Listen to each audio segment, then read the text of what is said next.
This is episode number 48 with Deb LaBudde, the founder and CEO of MEMO.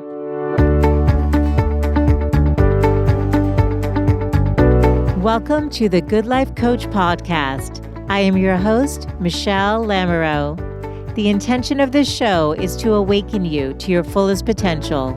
Join me each week for inspiring interviews to elevate an area of your life, as well as interviews with women entrepreneurs who are creating success on their own terms.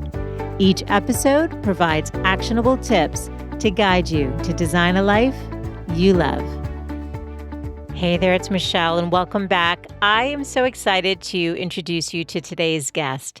But before I do that, I just have a quick question, and that is, have you noticed or are you aware of an internal voice, an internal whisper that has been there for a while, an idea that keeps recurring that you haven't had the time or space to really pay attention to, or maybe you want to spend some time pursuing it, but you just don't know where to start?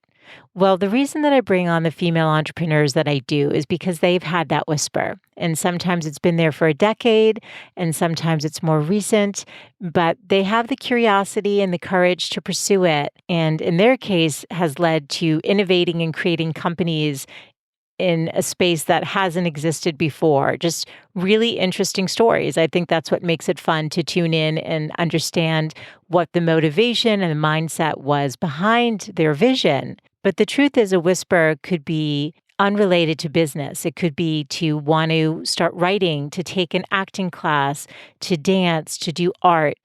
And the idea is that hopefully hearing their stories, it'll inspire you to listen to your internal voice and to take some action to bring you more play and joy and fulfillment in your life.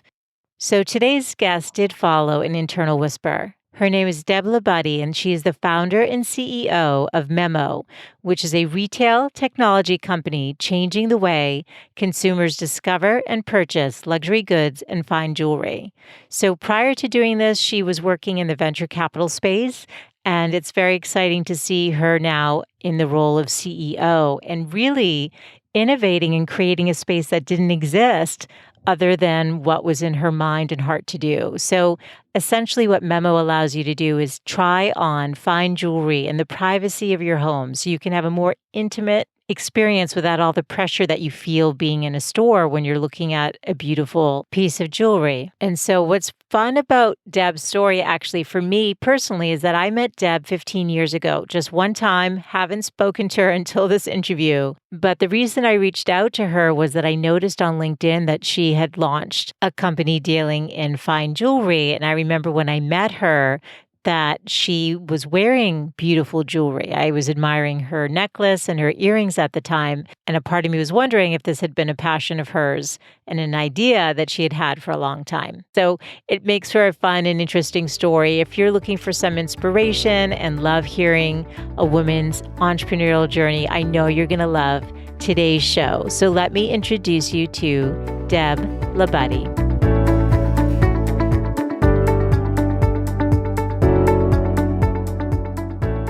Hey, Deb, thanks for joining me today. Hi, Michelle. How are you? I'm doing well. So I'm excited to talk to you. We met many years ago. I think it was just one time through our previous lives when we were in corporate. And I think it's kind of interesting that I found you on LinkedIn and was so intrigued by what you were doing. So I'm really excited for you to take us into your story. But I'd love it if you could take us back a little bit. Tell us about your career and what led you to launching your company today. Sure. So my early career was in corporate America. After I got my MBA, I worked for Ray-Ban sunglasses, which was owned by Bausch & Lomb back then, which was a public company. And I worked in finance and did a rotational program there with the Ray-Ban division. But then I ultimately ended up working in mergers and acquisitions for the company, which was really a great position, very active time for the business, and traveled a ton, but worked, on a lot of transactions, buying and selling businesses for the company. So that was my early career. And yeah, so a little bit of touch of luxury, right, with Ray-Ban sunglasses. And, ironically, even then, we were looking at ways to sell sunglasses online. And this is going back really to the early 2000s. So really the forefront of the internet industry, right? Wow. So, yeah. And when I was young, in my early career, I was really always just interested and fascinated with new technologies. And at the time, the internet was booming and there were all these different new companies launching. And so I actually looked at the jewelry category back then, believe it or not. Wow. Okay. Yeah. Huh. Okay. Yeah. And yeah. Well, you have a lot of time when you're young. And, I worked a lot. And I just, that's a lot of young people were jumping in and doing startups at the time. And so, it was really something that interested me. But when I was with the company, we also were looking at doing some innovative things. And we actually ended up forming a company and getting it VC funded, and we spun it out. And so I ended up going that route instead.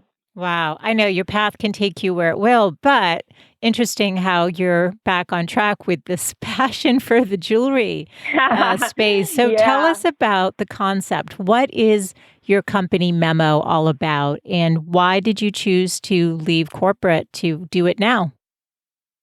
Right. So, so certainly jewelry was something I was personally interested in. I looked at the category, like I said, almost 20 years ago. And, at the time, frankly, I looked at different business models for the sector. And, I felt personally that I wasn't ready either to take that leap. I had another opportunity, which, truthfully had funding and everything else. And I went and I pursued that. But I'll tell you that the concept stuck in my head for several years to come, even when I was doing the other startup and thinking about, how are the things that I'm learning? How are the people that I'm meeting? How could that ultimately help me build this other idea? And so, I have to say the last 10 years, it probably faded away. But then I had an opportunity to look for new opportunities the last 4 or 5 years. And for whatever reason, this came back into my mind and I started to look at it. And I think, as my career path took me from corporate America to that venture-backed startup, and then working with other venture-backed startups, and ultimately even running my own venture fund. Wow. And so, my world's been very much in the innovation space for a while. Yeah. So tell us what your company actually does for the women listening who are curious. What is MEMO all about? Yeah. So MEMO is really looking to change the experience of purchasing fine jewelry. We curate collections from fine jewelry designers from all over the world. And then we offer a service where women can actually order a piece and have it shipped to them before they actually decide to purchase it. So really, it's taking that jewelry store and it's bringing it home. It's amazing how many women, and I'm learning that men as well, go into a traditional jewelry store, or even some of the large department stores that have fine jewelry collections, and they find it very intimidating. It's uncomfortable, and it certainly isn't fun, right? And do they feel pressure to buy? I didn't mean to interrupt you, but what's the discomfort? Think about the environment, right? You're in a store, everything's behind cases, right? There's security cameras on you. It's just not relaxing and fun. True. And, a lot of times in the way that jewelry has evolved, I mean, women are very much buying jewelry for themselves. It's less about, just diamonds and gemstones and more about the artistic nature of a piece. It's how it's crafted. It's who's crafted that piece. It's the story behind the piece.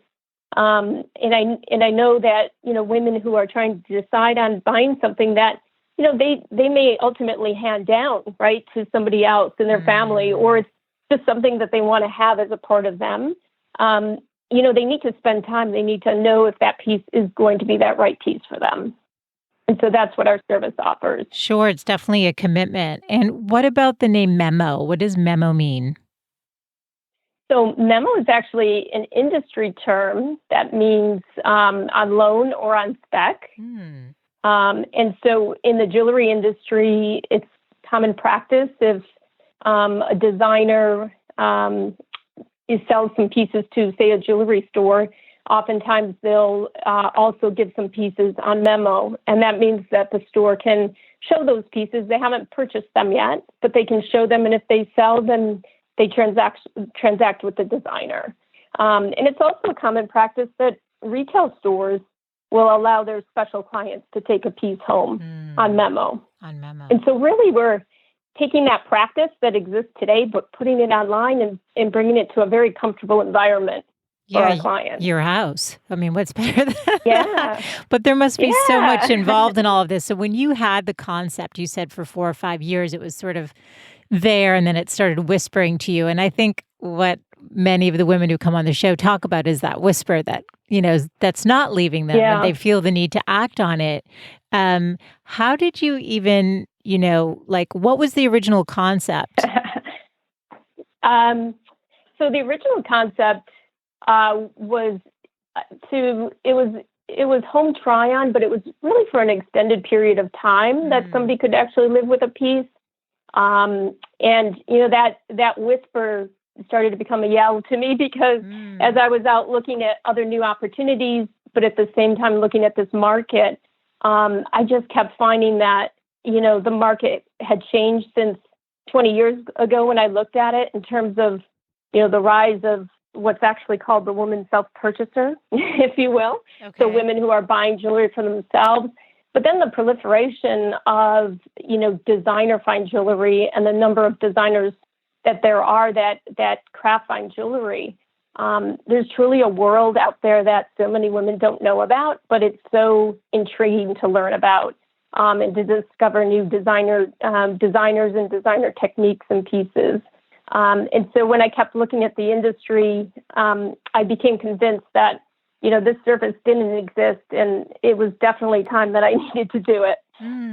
So are you first to market? That was actually, I was wondering, are you innovating this new way of purchasing jewelry? Yeah. So absolutely. So when we launched, there was not another player online that we know of that was offering the service. I think there were some international countries that had services, but nothing, nothing in terms of a large online platform offering that in the United States. And was it to fill a need that you felt like you wished you had too? I always think sometimes we're solving for something personal.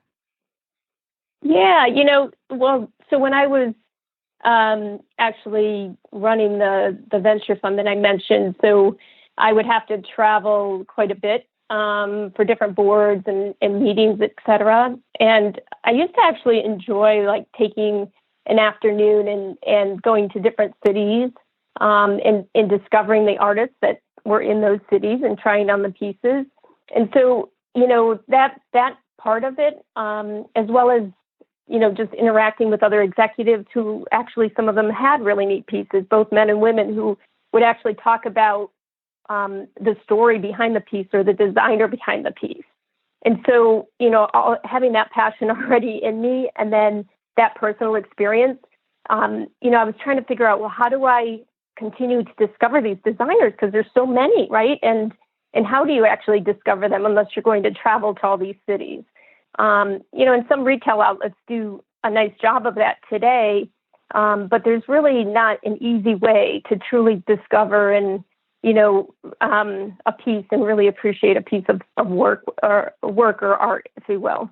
Yeah, and I love the association to art. It's almost like you're a museum curator, but of art, and it's all online for you to peruse, and then you can have that piece sent to your house. So how did you even know where to start, though? This is because you're innovating in a new space. It's not been done. Yep. There's nothing to study. There's nothing to research other than, the other companies that are doing, like a Stitch Fix or something where clothing comes in, you decide, you send it back. This is a whole other model? Because the pieces are, I would imagine, what is there a range of prices that that fall into Yep. what you curate? Yeah, so our prices range from about $1,000 up to close to $30,000 on the site. Our average price point is right around 2,000.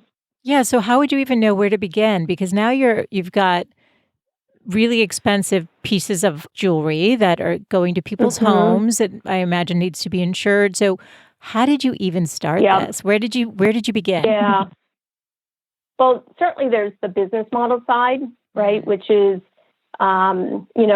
there's other companies like you mentioned, comparable companies, right? That you could look at business models and how they do things. Mhm. I actually talked to some of the executives at Trunk Club early on, Mhm. which Mhm. was offering a home try-on service for, at the time for men's clothing. I know they do women's now. But, so definitely there was the business model side of things, but probably the trickier part was just the learning curve that I had in the Mm. jewelry sector alone, Mm. right? Because it truly is sort of an industry in of itself. It's everyone in the industry sort of knows who the designers are, right? But outside of that industry, so many people don't. We know the big Mhm. names today, Sure. but we don't really know like the whole group of designers that kind of create and make this industry. So learning that was the hardest, right? Mm. And sort of breaking into that. But I was really fortunate. I met a designer locally that designs for private clients Mm. nationally. And I reached out to her, and I think with a little bit of caution or hesitation, she agreed to have coffee with me. Mm. And I would say that we met, I don't know, 6 to 12 times over the course of the year. Wow. And she was so kind, always giving me about an hour, but, just really sharing the ins and outs of how it works, frankly, right? What is Mm. the retail relationship with these designers? And even thinking about how to curate a collection. And from there, I really just expanded my network within the industry, and then ultimately brought people onto my team that had expertise in different areas. And now I'd say, 3 years into this, you quickly sort of get up to speed in terms of the industry and how to present pieces and how to curate those pieces for an online environment. Right. And, those early days, though, did you reach out directly to the designers or again, you were a new concept. So did they buy into it Right. right away? Like, how did that go? Yeah. So, it was interesting because the biggest reaction that I had from designers, almost every designer early on, was the question of, well, now wait a minute, what if somebody orders it, you ship it to them at home, and they actually put the piece on or even wear it, and then they sort of sit back and pause for a minute, and they said, well, actually, that probably could happen today. So in other words, if you're in a jewelry store, you're Mm. obviously going to try the piece on, Mhm. right? Or if you're using other websites today and you order pieces and there's return policies, you're turning it on and trying it on. And honestly, what we found is women who use the service today for us, they either buy it the day the piece arrives, Wow. or they buy it right at the end of the 3-day home try-on period. And, I actually ordered pieces myself. Mhm. It's always good to try your own Of service, but course. and so did the members of my team. But it was a really interesting experience for me because I ordered 2 pairs of earrings. I knew I wanted to buy one. I wasn't quite sure between the two. And I actually used those 3 days each day to sort of pair up the jewelry with what I was wearing that day, trying to find the piece that I, knew that I wanted. And I even had dinner with my sister at her house, and I actually brought them and I said, okay, what do you think? Right. So Mm. I really used my 3 days and then was very happy with my decision. But other women, and I'd say the vast majority, really use the service to confirm in their mind that this is the piece that they really, really want. And oftentimes that can come instantaneously the minute they they see it and try it on. Wow, it's so interesting. I love this. When you started then, did you think I'm going to bootstrap this, or did you know based on your experience that you would want to seek out financing? Like, did you have the 5-10 year vision when you went in knowing what you were going to need, or how did you approach that? Yeah. I definitely went in planning to get external financing. It is where I came from. So it is my mindset. And I know there's always a speed to market aspect that, having the right financing partner can help you achieve. Yes. I certainly put my own money in to start with, and frankly, have put in probably more than I intended to initially. But the interesting thing with our model too, in hindsight, when I launched the company, I certainly felt like it was definitely the right time in the market to launch it. And as I look back at the time that we were really just launching and then doing our pilots and that sort of thing, I mean, we were actually slightly early. I mean, this market is actually here right now. Yes. And, you hear about, luxury purchases online in fine jewelry. And, fine jewelry has been one of the smallest categories online, but right now it's the fastest growing. Wow. So today is our opportunity. And I say that because, I've certainly seen a lot of businesses and some that I've actually worked with that came to market with really great concepts, but they were just too early. And, I actually think we were certainly on the early end. And so therefore, I've had to add more funding myself to kind of get to where we are now. And I'd love to share with you where we're going. But yeah, so definitely the plan, but it's definitely been a combination of the both. I do want to hear about the future vision too. Take us still again into the early days, because people are going to listen and go, oh my goodness, I have had this idea and I know it could go big. But what were the early things that you did? Like, how did you know who to hire and surround yourself with? You mentioned you brought people on your board. I mean, how did that all kind of come into play? Yeah. For me, so much happened through networking. And I mean, I know you and I had at our meeting way back when a common friend who was amazing at connecting people. It was probably the reason I was in the room talking with you that day, right? Because there were ways that we could be helpful to each other. Right. But yeah, I mean, for sure. I mean, from the first designer I met that was so helpful to me, to other colleagues like my creative director that I brought on board, her college friend and her sister actually live in New York City and are executives for some major luxury brands. And the one sister left and went out on her own, and she actually helped us with many of our initial designers that we brought to the website. And even when I, in my early career, had been working, or in the VC world, had been working with a lot of entrepreneurs, I actually reached back out to them. And there were several female entrepreneurs that I had, assisted with their businesses. And I actually called them and shared with them the concept, now looking for their feedback, right? So it's always ironic. But, there were a number of excellent referrals that I received from other entrepreneurs, which was so amazing for me. And, one good referral leads to many other good referrals. And frankly, that's really how I ultimately built my team, because I really needed expertise in the sector. And my board was really built through, people that I know and trust, and then their referrals as well. We have, we worked currently with one of the early investors from Alex and Annie, and that was, but that was a referral from somebody that, I knew personally, who happened to work with this individual many, many years ago and made a phone call for me, right? Wow. And those things don't happen overnight, of course. No. But the power of network. It's a building. Yeah, for sure. Well, I love that, because I think people like you said, just getting out and starting to talk to people and say, who do you know? Or here's the concept. How, what can we do? What were some of the initial challenges you faced? So you were on the other side of the equation, right? And now you're the entrepreneur. So could you take us into, some of the challenges you faced and how you figured out how to overcome them? So, a lot of it, I think, was that balance of,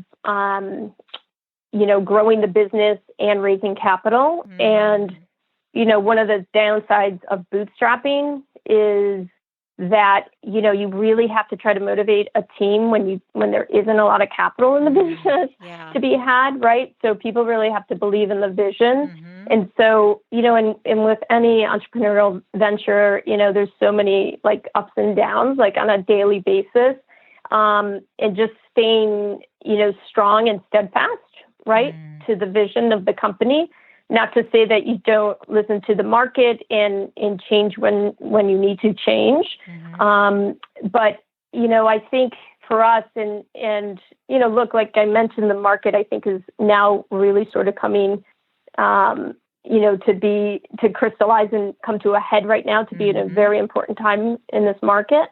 But, again, sticking to our strategy and building up till now hasn't been easy, right? I mean, I would have probably loved to have the VC funding a year and a half ago.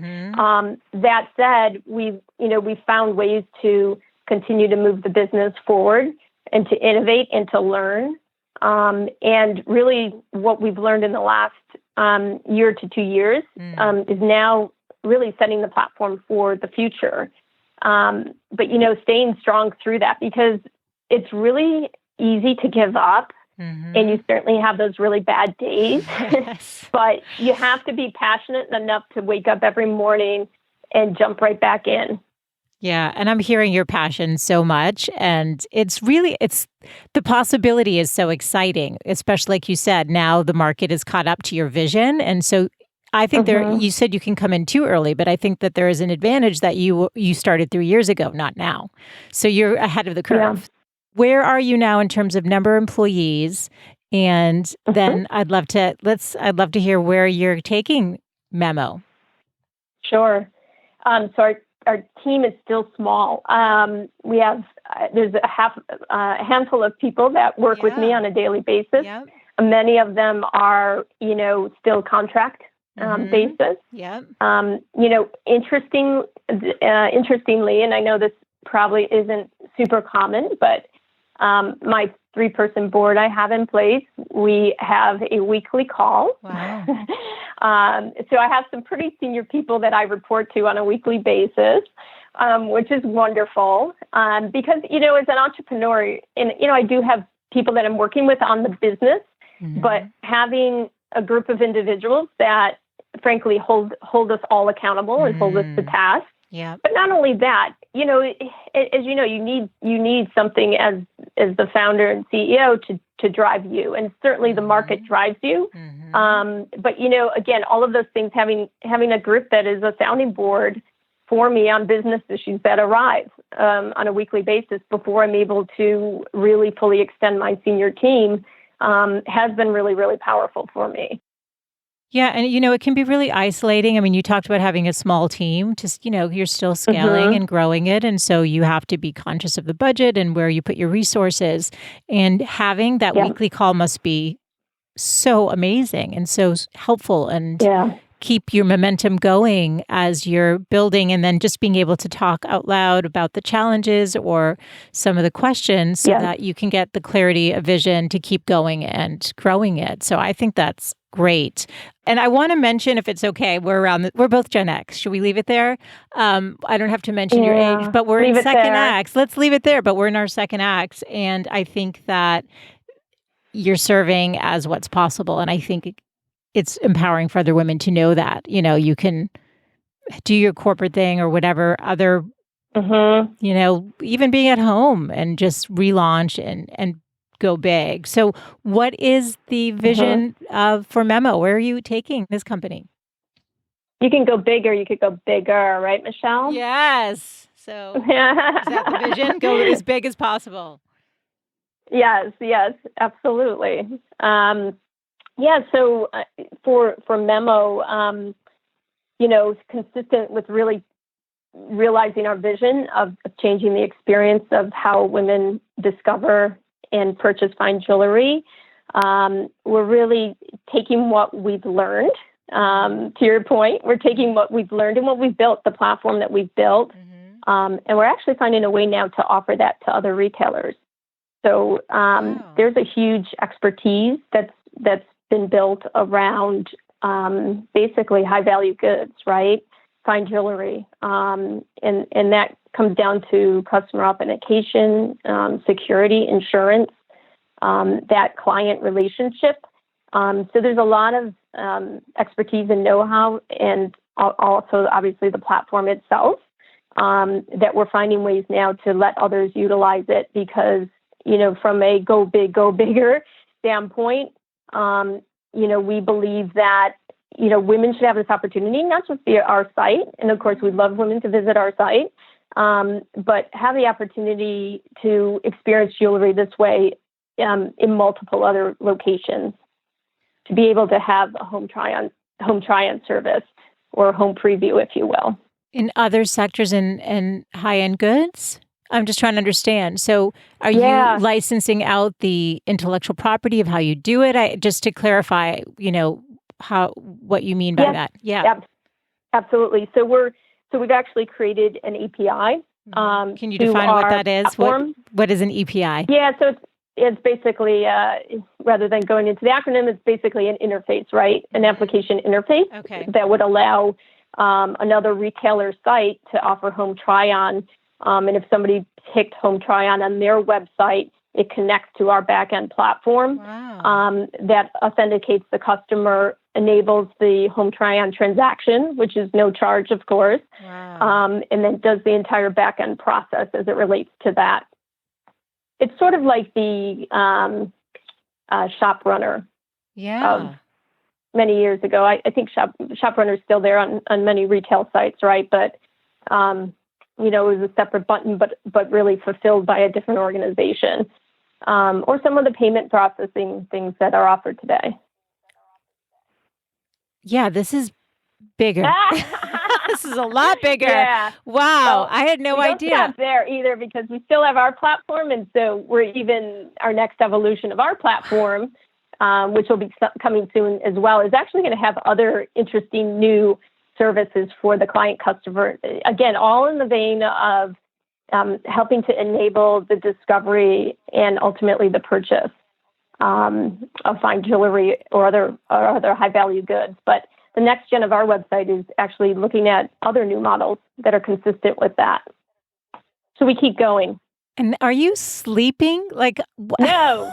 When you don't, I mean, this is huge. I mean, and you're doing this with a lean team that you're growing. I know you're growing it all, but this is amazing. So, what does your day look like, Deb? Tell me what a day. Do you have kids? Do you mind me asking? I do. I have two beautiful young kids. And they're younger. Okay, so tell me how you're doing this. Well, so that's the beauty, right, of running your own business. I tell people that I do work all the time, but I'm living at the same time. So, my day has shifted. I used to be a night owl, and kids who wake up at 6:30 have forced me to be more on the early side of the day. But, I set my alarm every day, somewhere between 4:30 and 5. And I do that so that I can jumpstart my day. And frankly, before everyone wakes up in the household, important to me is to have sort of that quiet time that, frankly, every morning I review our analytics from the day before. It keeps me very, very close to not only activity on the site, but how customers are interacting with the product, any potential hiccups.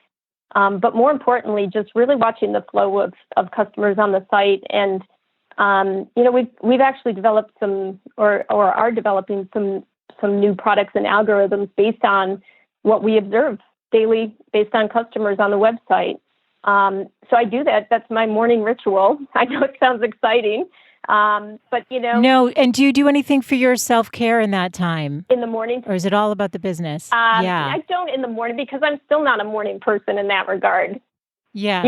Got it. You You're either not going are to or you're jump on a not. treadmill. You're tired. I'm a Yeah, no, late I hear you. day, I hear you. get it in late day. But Yeah. yeah, I'm But are you mhm. doing things for your self-care? This is actually just a topic that keeps coming up. Yeah. Do you do stuff for Yeah. Yeah, so I mean, I'm a big advocate of working out and staying healthy and frankly staying Mhm. strong.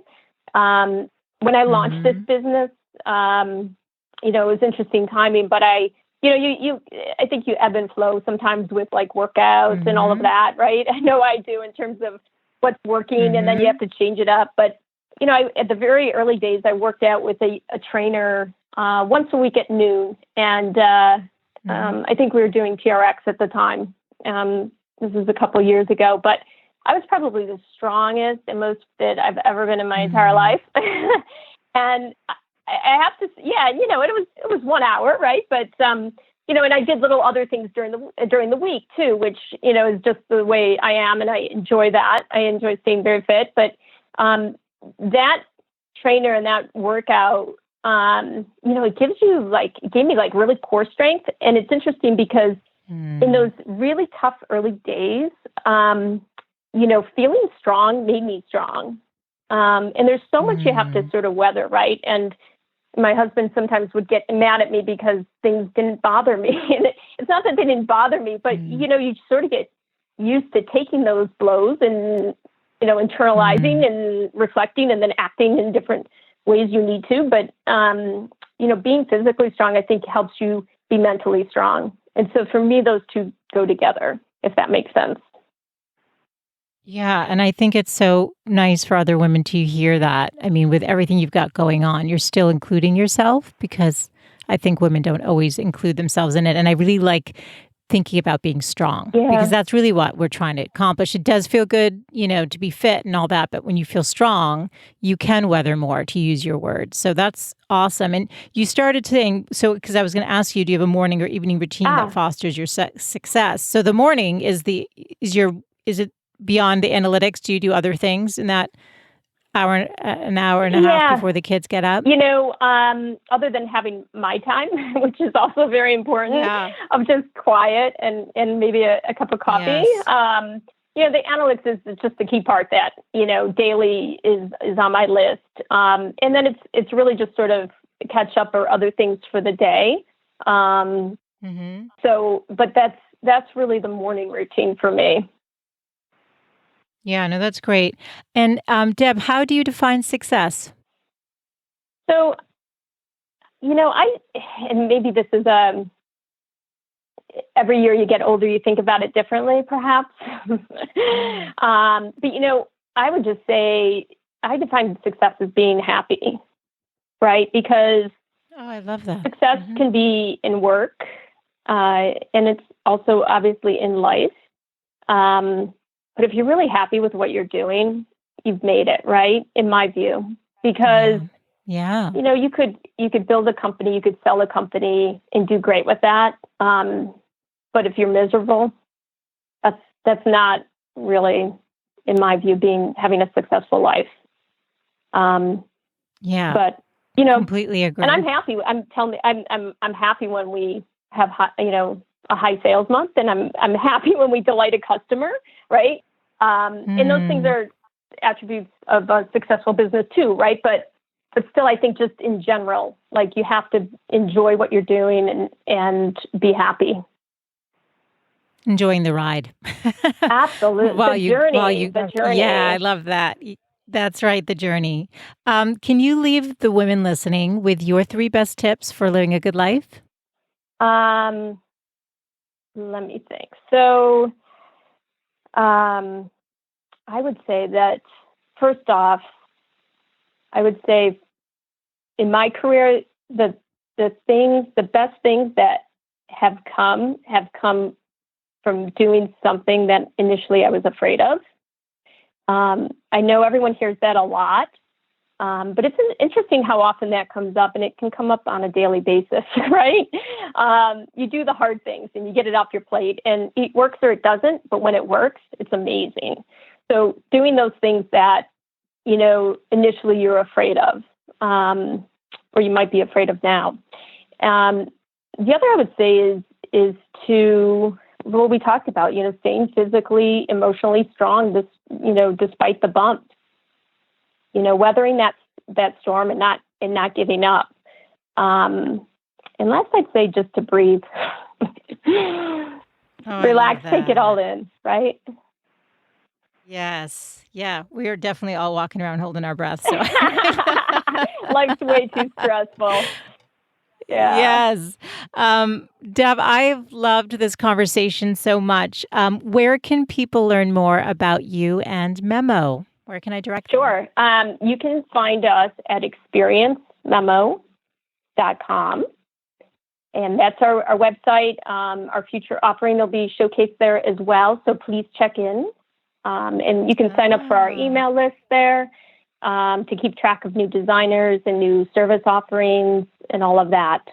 We're also on Instagram and Facebook at MEMO Jewelry. Okay. And I'll link all of that in the show notes. I cannot wait to see where this all takes you in the next 5 years. And maybe you'll come back on and report on, who knows, taking on the whole world of this what are we going to do next? High luxury industry.